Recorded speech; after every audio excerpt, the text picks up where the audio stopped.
Reader, she did not cycle. I live in a valley. I looked at the forecast this morning and the forecast said it was going to rain all day. But I live in a valley and it is overcast but sunny. And so I was like, brilliant. It's obviously not raining. I'm sure the rain will come, but not right now. This is a perfect opportunity. So I drove up to the top of the moor to go on a bike ride, like on the top of the moor, to still rack up quite a lot of elevation, but I don't have time today to go on a longer ride. So if I want to get up there, I can save myself 45 minutes of cycling to get up there by just driving to the top. I don't do it very often, but I thought I'd do it today because it just seemed like a banging choice.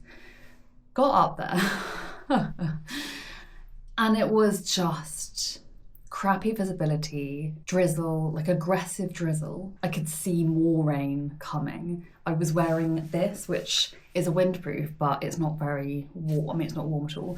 I didn't take a rain jacket with me because I'm an idiot. But even if I had, it would have been horrible. And because I was starting at the top, it would be, I wouldn't warm up. The good thing about starting at the bottom of the hill is obviously that you are very warm by the time you get to the top. So I just stood there and I was just like, bike out of the car, put my lights on, and it was just, the weather was horrible. And so windy, really cold wind. Like I still have 2 numb fingertips now and, you know, I've driven all the way back down. It was just horrible and it looked like it was gonna be so awful. And starting cycling in the rain, as I'm sure many of you will agree, is basically the worst thing in the world. If you're cycling and then it starts raining, it's kind of okay because you're warmed up, you're in the rhythm of things, you'll grit your teeth and you'll deal with it. But starting cold into fierce drizzle is just awful. Like it's not acceptable. What's really annoying though is that I've come down and it's sunny in the valley. I don't understand. Like I'm 4 miles from the top of the moor, up 400 meters, but I'm 4 miles and it's sunny here. It's not gonna be sunny for very long because I can see the rain on the horizon coming. Oh, it's just so annoying when you have a weekend day where you have a sliver of time to go for a ride and the weather's just like, nope. No, thank you. No. So I am frustrated. It's actually taken me a long time to be able to turn around and be like, I'm just not going to go. I'm just going to put my bike back in the car and come back home. Without beating myself up too much about it. Now I kind of choose life instead of suffering a lot of the time. It's annoying because I'm about to go cycle touring in a few weeks' time. And then after that is the Dartmoor Classic, which is in 5 weeks' time. The Dartmoor Classic is in 5 weeks' time. And it is 100 kilometres and almost 2,000 metres of elevation gain, which I am scared about. Obviously, it may well be pissing it down with rain in the Dartmoor Classic, in which case I'm just going to have to face that and deal with it. But I will be much more prepared because I'll have, you know, better layers with me. So yeah, I am back down. I didn't go for riding today. I will instead go running in a minute after this. Running is easier in the rain anyway, but anyway, what I actually wanted to talk about today was not a miserly, drizzly ride, but a really interesting concept that I think nobody really talks about in cycling, but having worked in the cycling industry, I'm really aware of, and now making these kinds of videos I'm really aware of, is the gap in cycling language for a lot of people who I think don't feel like they belong very much in the cycling world. And I'll tell you how I first actually came across this gap in the language of cycling. So when I was working at Komoot, which is a route planning app for cyclists, hikers and runners, but let's say cyclists, we had mountain biking as one of the choices to plan your route. We had road cycling and we had cycle touring effectively, under the assumption that those kinds of, they covered all the options that you would want as a cyclist. But without going too much into the nitty gritty of how to teach an algorithm which kinds of ways, which kinds of roads or trails suit each particular demographic of those cyclists. What we identified was that lots of people don't consider them road cyclists, you know, they don't consider themselves like those sort of more serious cyclists who go out for mileage or speed. They're training for something, they're looking to get stronger and faster, they're in all the lycra, they've got carbon bikes, you know, that kind of mentality of the I cycle because I'm a cyclist, I'm going to go fast and far. And they don't consider themselves mountain bikers either, because that's obviously a very different discipline. Even if they ride off-road, they're still not mountain bikers, or they don't consider themselves as that. They're not doing like really classic mountain bikery stuff. They might be in trail centres, for instance, that are very family friendly, nice, friendly, curated trails. And like, what is bike touring? Most people don't actually really know what that is, and they certainly wouldn't be doing it. Like, it's an extremely niche thing when you think about it, this concept of cycling multi-days, carrying all your stuff with you. So where's the middle ground? Most people, we found, actually ride in the same way that I do, which is for pleasure, not for speed or distance particularly. And they ride actually to a lesser extent than I do, but it's this kind of the concept of just going out for a ride. They might not say that they're cyclists. They might not consider themselves under the umbrella of, oh, I'm a cyclist. It's more just like it's a vehicle to go out, have fun, have a nice time, get some exercise, see some things, whatever. And we couldn't find a word for this. In the back end, and I'm pretty sure this isn't a trade secret, but internally we refer to them as leisure cyclists, which like encapsulated really well to us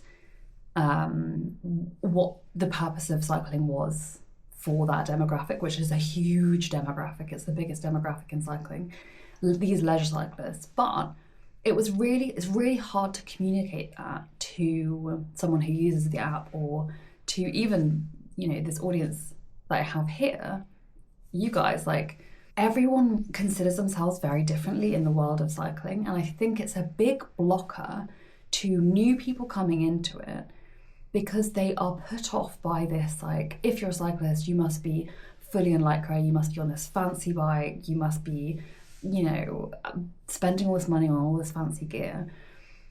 And that's very different from the real proposition that you might see when you walk into Halfords or something, which for people who aren't in the UK is a extremely mediocre but very affordable place to buy bikes. It's not a bike shop, it's how would you describe Halfords? It's a motoring / bike place to buy bikes and car bits. But that's partly what I'm trying to do on this channel, which is just show other people what cycling is when you are not focused on speed, time, events, you know, going as far as you can, as fast as you can. Like, I'm definitely not into that. I'm not a racer. Even I've done triathlon in the past, but it's a very different thing. When it comes to bikes, I'm literally just cycling for the sheer unadulterated joy of it. I love cycle touring. I love cycle touring slowly via plenty of boulangerie. I love pottering about on the more, like, that's not to say I'm not going far or fast sometimes. I mean, not very often. And I'm not downplaying what I do either. I'm not saying my kind of cycling is the kind of cycling that anyone can do. No, of course not. Like, I'm very fit, I lead a very active life, and I cycle a lot and have the ability to do that in quite challenging conditions. But at the same time, the concept of why I cycle is this very much leisure cycling idea. It's not for, like, I wouldn't say I'm a road cyclist. For a start, I ride a gravel bike, gravel tyres on really shoddy Dartmoor lanes most of the time, which are half gravel, just because their condition is like that all the time. It's quite a remote area. So I definitely wouldn't, you know, join a road cycling club ride, because they're gonna want to keep the pace quite fast a lot of the time, I think, and kind of do it for the stats a little bit at the time. This is why I don't really resonate with Strava. Like, I was very much a commute person when I worked there, which is much more about the adventure aspect of cycling. I'm sorry if my top is really rustly. I've only just realised that might be really annoying on the audio. But also, I do want to cycle a lot and quite far just for fun, because you get to see more things. So I think that really is this gap. And when people say, oh, what kind of cycling do you do? Or blah, blah, blah, like, it's very hard to find that. We don't have the language for that kind of cycling, I think, which just makes it really interesting. I'd be really interested to see what you guys think as well. Like, what kind of cycling do you do and how do you talk about it? Because it's really just semantics. There isn't a right and wrong answer. What is mountain biking to me is not mountain biking to someone who lives and breathes it. Like, we would ride very different trails. I almost exclusively go mountain biking in trail centres because I love curated trails. I think they're amazing. Or sometimes on open moorland, but it's pathless and boggy, so not so much. And I go mountain biking in the way that is feasible for me where I live. Like, mountain biking is in Devon is going to be very different from mountain biking in the French Alps, or mountain biking in Scotland, or mountain biking in the States, or in Canada. Oh my gosh, I have been mountain biking in Canada in a trail centre, and it was insane. The Canadian trails are incredible. They might see a bear, which is good and bad in different ways. But their blue trails in Canada are just like our red/black. Like, they have a different way of riding out there. They are hardcore. But what you define as cycling is very much location specific, I think. There really is no, you just can't categorize things in a way that makes sense. So I'm really interested to see how you view cycling, especially if you come from the more leisure cycling aspect, where you're going out to cycle for fun. Like, you wear whatever you wear, whatever you have, like, your bike is whatever you have. You haven't come from a sort of like racing background or anything like that. I would just love to know how other people see this and what words they use around it, because I find it really interesting. Obviously, communication is the most important thing of getting one's ideas across. And I think part of what I try and do on the channel is really show the more leisurely side of cycling. And I think that's really important because we lack the language for it, I feel, or I never found the language for it as a copywriter in the cycling industry. I always had to describe it rather than use specific, labels, because I just found that they didn't exist. So I find cycling and showing how and where I cycle on YouTube is a much easier way of getting across the kind of cycling that I do, and the kind of cycling I think can benefit a huge demographic of people much easier than I find writing about it. Anyway, I'm going to go get changed from cycling stuff into running stuff and actually manage to go outside before the rain comes down into the valley. Thanks for listening to me blather on, and I will see you on the next video, which is going to be cycling. I hope I'm going to find some time and some weather to do some Dartmoor Classic training, because that is a bike ride that I am scared of. All right, I'll see you next time. Bye.